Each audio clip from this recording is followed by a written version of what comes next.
পরিষদীয় দল এবং সংসদীয় দল দুটোই কিন্তু ভেঙে খান খান। একদিকে সাংসদরা, বিদ্রোহী সাংসদরা যেরকম এনসিপিআইতে যোগদান করেছেন, অন্যদিকে কালীঘাট তৃণমূল ভেঙে কিন্তু ঋতব্রত শিবিরেও গিয়েছেন একাধিক বিধায়ক। আর গতকাল সেই বিদ্রোহীদের চ্যালেঞ্জ করলেন অভিষেক বন্দ্যোপাধ্যায়। আপনারা দলে ফিরুন, আমি ইস্তফা দেব। আপনারা দলে ফিরে এলে 1 ঘন্টার মধ্যে ইস্তফা দেব, বলছেন অভিষেক বন্দ্যোপাধ্যায়।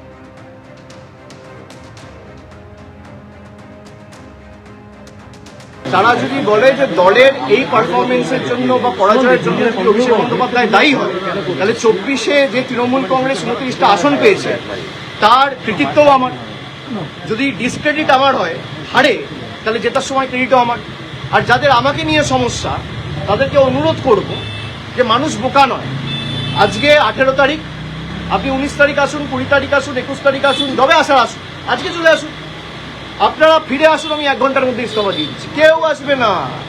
ডিল হচ্ছে ওদিকে যাও, অভিষেক ব্যানার্জিকে গালাগালি দাও, তোমাকে বেঁচে থাক, তোমাকে বাঁচিয়ে রাখবো, ইডিও ধরবে না, সিবিআইও ধরবে না।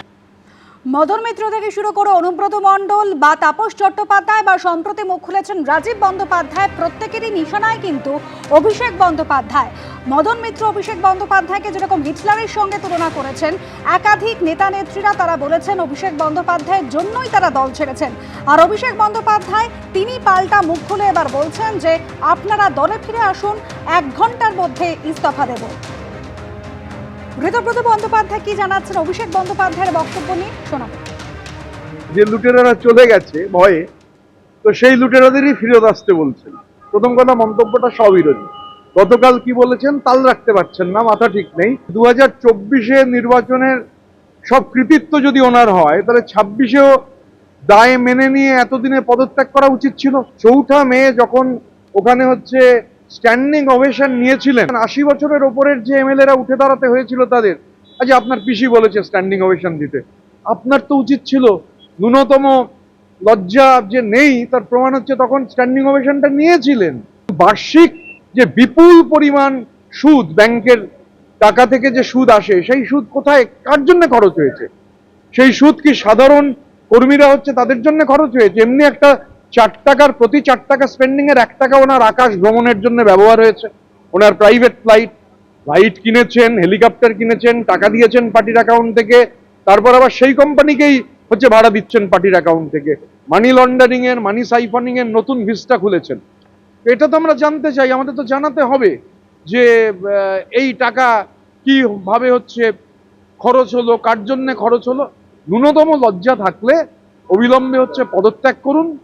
শুধু জেনারেল সেক্রেটারির পদ থেকে নয়, যেটা আছে তার সঙ্গে লোকসভার দলনেতারও যে কজনের উনি দলনেতা, সেই কজনের লোকসভার দলনেতার পদ থেকেও পদত্যাগ করুন। 26-এর ফলাফলের দায় মেনে নিয়ে এতদিন পদত্যাগ করা উচিত ছিল, অভিষেক বন্দ্যোপাধ্যায় প্রসঙ্গে বলছেন ঋতব্রত বন্দ্যোপাধ্যায়। কি বলছেন কুণাল ঘোষ, শোনাবো আপনাদের। অভিষেক বন্দ্যোপাধ্যায় স্পষ্ট বলেছেন যে যারা মনে করছেন আমাকে নিয়ে সমস্যা, তারা ফিরে আসুন, সেই সাংসদ বিধায়করা 1 ঘন্টার মধ্যে আমি ইস্তফা দিচ্ছি। এটা তো অভিষেক বন্দ্যোপাধ্যায় বলেছেন। তার সঙ্গে এটাও বলেছেন যে তাদের পক্ষে আসা মুশকিল, কারণ অভিষেক বন্দ্যোপাধ্যায়ের নাম বলাটা একটা বাহানা, ছুতো। তাদের অধিকাংশ তো যাচ্ছেন বাঁচতে। আমার তো মনে হয় এবারই তো আসল পরীক্ষা। তো যারা এখন অভিষেক ছুতো করছিলেন অথচ ফিরবেন না, প্রমাণ হয়ে যাবে তারা কিন্তু অন্য কিছুর জন্য ওদিকে গেছেন আর সেখানেও বুলি আওড়াচ্ছে। এদিকে কেন্দ্রীয় শিক্ষা প্রতিমন্ত্রী সুকান্ত মজুমদার বলছেন যে এরকম চ্যালেঞ্জ উনি বারবার করেন, উনি নিজেই চান না যে সবাই দলে ফিরে আসুক। শোনাবো। বহুবার এই ধরনের চ্যালেঞ্জ করেছেন। 19-এ বলেছিলেন যে অর্জুন সিং যদি জেতে উনি হাতের পাঞ্জা নাকি কেটে দেবেন। তারপরে বলেছিলেন দুর্নীতির যদি কোনো চার্জ বা ওনার বিরুদ্ধে কিছু আসে তাহলে উনি নাকি ফাঁসির মঞ্চ, কাউকে কিছু করতে হবে না, উনিই ফাঁসির মঞ্চ বানাবেন এবং তার সেখান থেকে ফাঁসি নিয়ে নেবেন। তো সমস্ত কিছুই হয়েছে, কোনোটাই উনি করেননি। তো ওনার কথাটা কে বিশ্বাস করবে আমি জানি না, সেটা ওরা তৃণমূলের ভেতরের ব্যাপার। কে বিশ্বাস করে যাবে, কে যাবে না, কে অভিষেকের হাত ধরবে না, কে দিদির হাত ধরবে না, আমাদের জানা নেই। কিন্তু এটা কমসে কম আমি বলে দিচ্ছি যে ভোটের আগেও যেটা বলতাম যে তৃণমূলের শেষ পর্যন্ত পিসি আর ভাইপোই পড়ে থাকবে, আর কেউ থাকবে না, সেটা সত্যি হচ্ছে। আগামীকাল থেকে শুরু হচ্ছে সংসদের বাদল অধিবেশন এবং তার আগে আজ সর্বদল বৈঠক, যে বৈঠকে এবার ডাক পেল এনসিপিআই, অর্থাৎ স্বীকৃতি পেতে চলেছে এনসিপিআই। আজ সকাল 11টায় এই সর্বদল বৈঠকের ডাক দেওয়া হয়েছে, যেখানে বিদ্রোহী তৃণমূল সাংসদরা অর্থাৎ এনসিপিআই কে আমন্ত্রণ জানানো হয়েছে। সুদীপ বন্দ্যোপাধ্যায়কে এই নিয়ে সংসদীয় মন্ত্রীর চিঠি। গতকাল প্রধানমন্ত্রীর সঙ্গে সাক্ষাৎ করেছেন সুদীপ বন্দ্যোপাধ্যায় এবং সর্বদল বৈঠকের আগে নরেন্দ্র মোদীর কাছে এনসিপিআইতে যোগ দেয়া সুদীপ বন্দ্যোপাধ্যায় পশ্চিমবঙ্গ ও দেশের জন্য একসঙ্গে কাজ করতে হবে। আপনারা এনডিএতে আসায় আমি খুশি বলেছেন প্রধানমন্ত্রী, দাবি সুদীপ বন্দ্যোপাধ্যায়। লোকসভায় এনসিপিআই সাংসদদের বসার জন্য আলাদা ব্লকেরও ব্যবস্থা করেছেন স্পিকার। তৃণমূল ছেড়ে এনসিপিআইতে যোগ দিয়েছেন 20 জন সাংসদ এবং তারাই এবার ডাক পেলেন লোকসভার বাদল অধিবেশনে আগে সর্বদল বৈঠকে।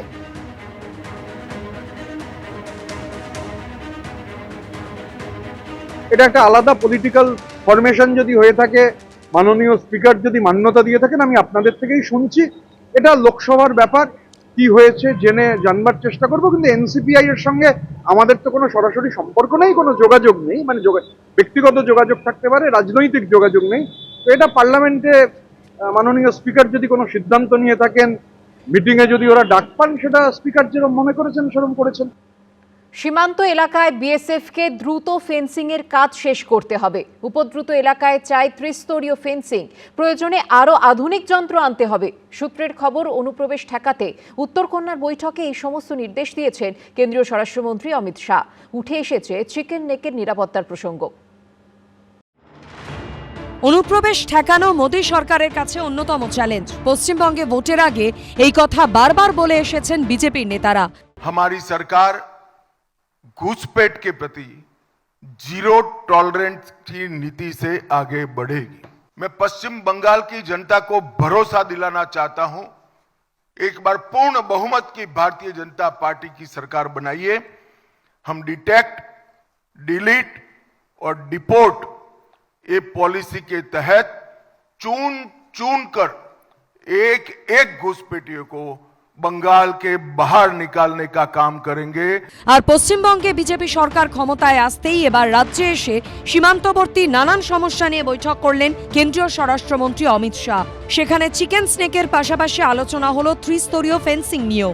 চিকেন স্নেক বা শিলিগুড়ি করিডোরের ওপর সবসময় নজর থাকে চীনের।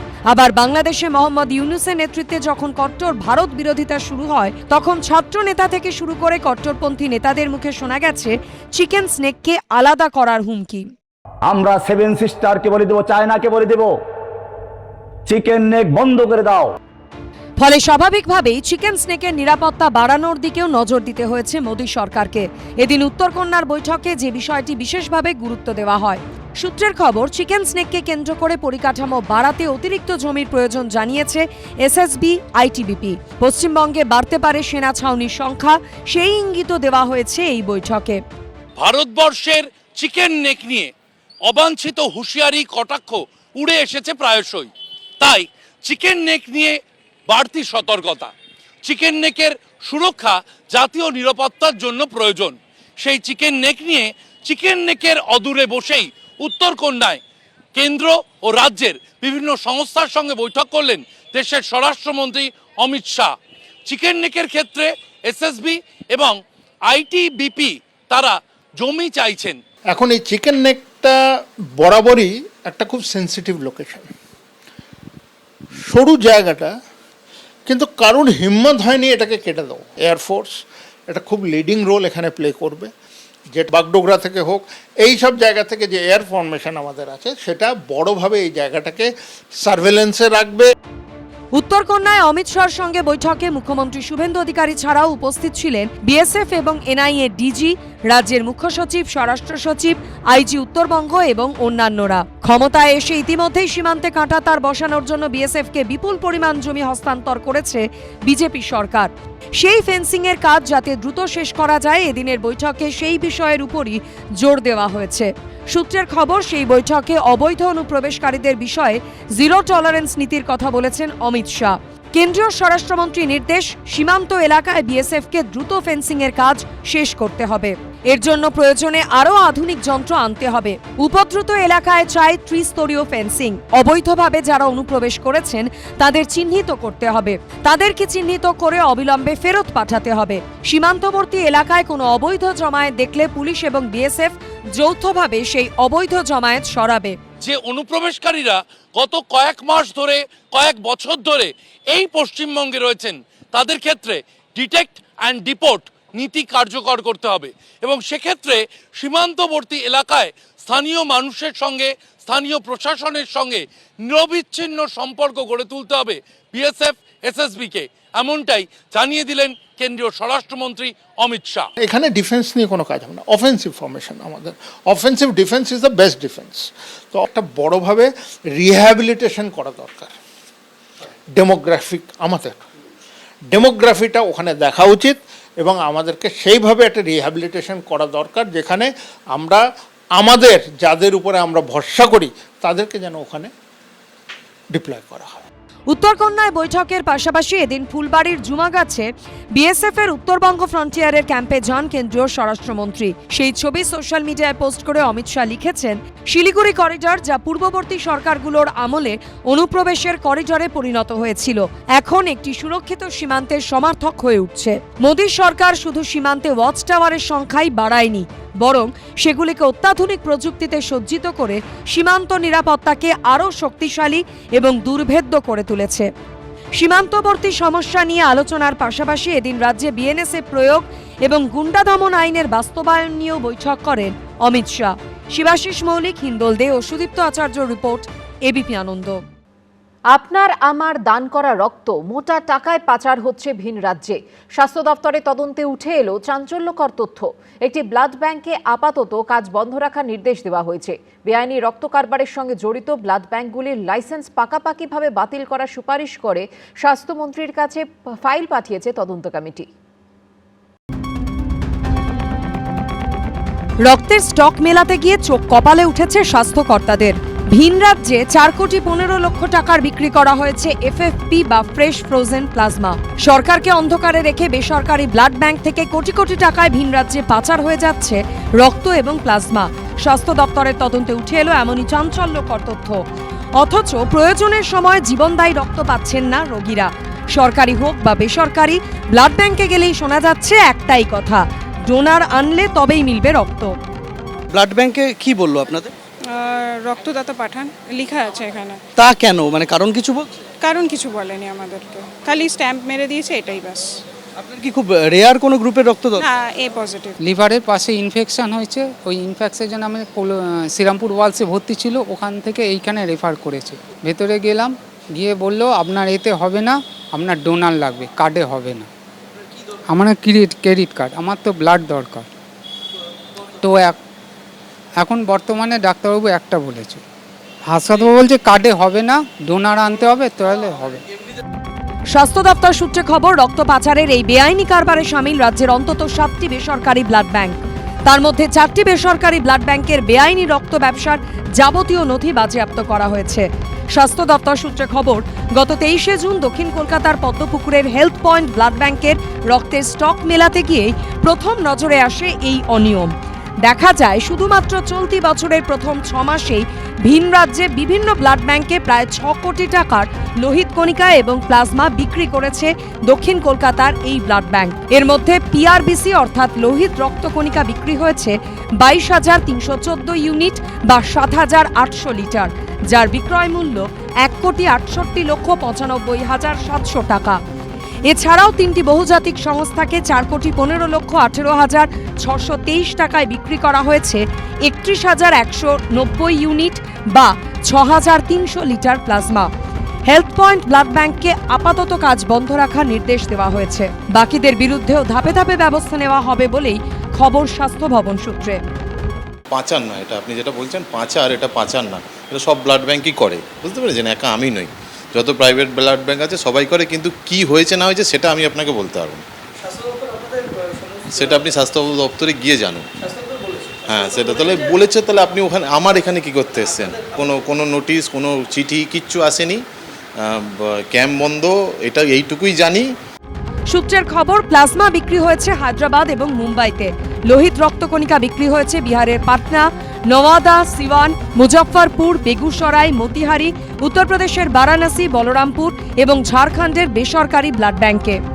তো একটা বড় অংশ হচ্ছে প্লাজমাটা বিক্রির একটা সাংঘাতিক, এটা জাস্ট গত 3-4 বছর হয়েছে, আগে ছিল না টেকনোলজিটা, তারপরে অ্যাকচুয়ালি ব্যাঙের ছাতার মতো এগুলো এসেছে। দ্বিতীয়ত হচ্ছে বাকি যে পিআরবিসি বাড়তি যেটা হয়ে যাচ্ছে, সেটাকেও আমাদের সন্দেহ ছিল যে অন্য রাজ্যেও যেতে পারে। এবং সেইটা আমরা এখনও পুরোটা করতে পারিনি, আস্তে আস্তে আমরা এগোচ্ছি। আমাদের খুব ভালো টিম, 3-4 জন যারা অত্যন্ত অল্প বয়স্ক কিন্তু কমিটমেন্টসের এমডি বা অন্য উচ্চ শিক্ষিত, এরা খুব নিখুঁতভাবে চুলচেরা বিচার করছে এবং আমরা বুঝতে পারছি যে প্রয়োজনের তুলনায় অনেক রক্ত সেটা বাইরে গিয়েছে।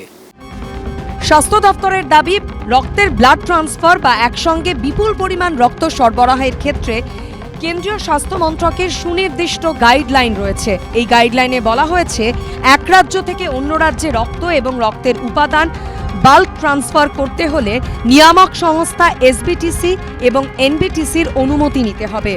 এক্ষেত্রে যা মানা হয়নি বলেই দাবি স্বাস্থ্য ভবনের। বেআইনি রক্ত কারবারের সঙ্গে জড়িত ব্লাড ব্যাংকগুলির লাইসেন্স পাকাপাকিভাবে বাতিল করার সুপারিশ করে স্বাস্থ্যমন্ত্রীর কাছে ফাইল পাঠিয়েছে তদন্ত কমিটি।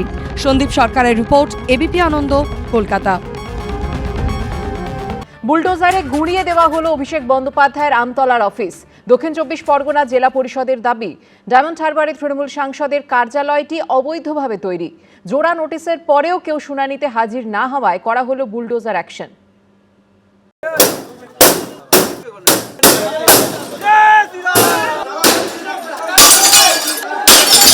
বিপদ তরণের দিনে বিপদের খাঁটিটাকে উপড়ে দেওয়া হবে। আমরা তৈরি হতো শাহজাহান, জাহাঙ্গীর, যারা অবৈধ একটা সন্তান তৈরি করেছিল এই পশ্চিমবাংলা জুড়ে রাজত্ব করার জন্য।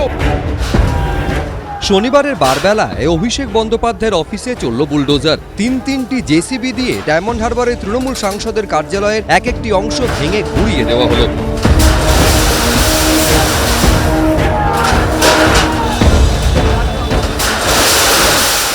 অভিযোগ, দক্ষিণ 24 পরগনার আমতলায় অভিষেক বন্দ্যোপাধ্যায়ের এই অফিসটি বেআইনিভাবে তৈরি করা হয়। এ নিয়ে 15 জুলাই শুনানির জন্য জোড়া নোটিশ দেওয়া হলেও কেউ হাজির হননি বলে প্রশাসনের দাবি।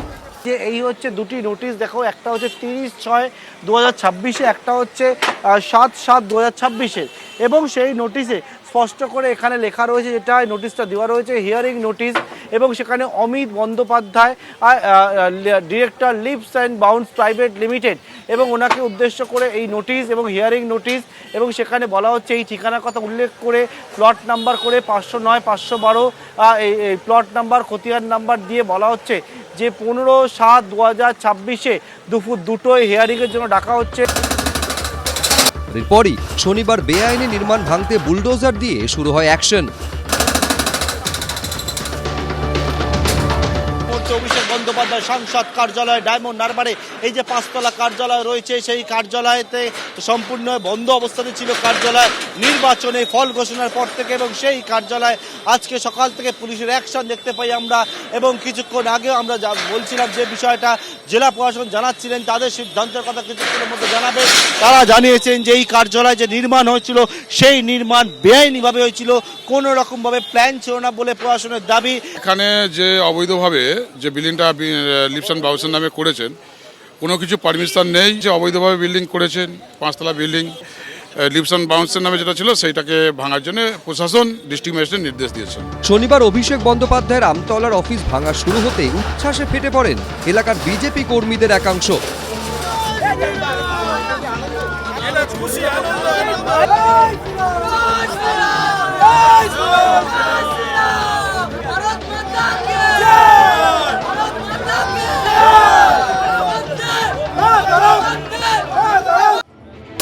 কেউ কেউ আবার অভিষেক বন্দ্যোপাধ্যায়ের কার্যালয়ে ঢুকে ভাঙচুর শুরু করেন।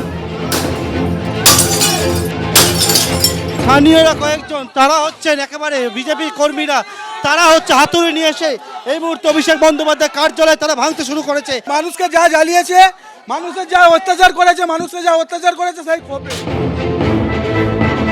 কাউকে আবার দেখা যায় অভিষেক বন্দ্যোপাধ্যায়ের অফিস থেকে ল্যাপটপ বের করে আনতে। ল্যাপটপ আছে, এখানে আমাদের সন্দেহ আছে কিছু তথ্য থাকতে পারে, গরু পাচারের কিছু তথ্য থাকতে পারে বলে আমাদের সন্দেহ আছে, আমরা পুলিশের হাতেই তুলে দেবো না। অবৈধ এমপি অফিস, ও এখানটায় এই রাতারাতি একটা বেকারিকে পুড়িয়ে, সেই বেকারিটাকে পুড়িয়ে ওই 4তলা অবৈধ বিল্ডিংটা করে, যার কোনো পারমিশন ছিল না, এবং ওই জমিটা কেনা হয় লিপস অ্যান্ড বাউন্সের নামে। সেই জমিটাকে ইডি সিজ করে গেছে। আর যারা বলছেন অবৈধ, 15 তারিখ হিয়ারিং এর জন্য ডাকা হয়েছিল, সেখানেও আমাদের প্রতিনিধিরা গেছিল, এবং কিসের বেসিসে কমপ্লেনটা ফাইল হয়েছে সেই কমপ্লেনের কপি জেলা প্রশাসন দিতে পারেনি। অভিষেক বন্দ্যোপাধ্যায়ের অফিসে বুলডোজার চলাকালীন এলাকার এক পঞ্চায়েত সদস্যকে ঘিরে নতুন করে উত্তেজনা তৈরি হয়। ওই তৃণমূলের পঞ্চায়েত সদস্যের পিছু ধাওয়া করে তাকে হঠানো হয়।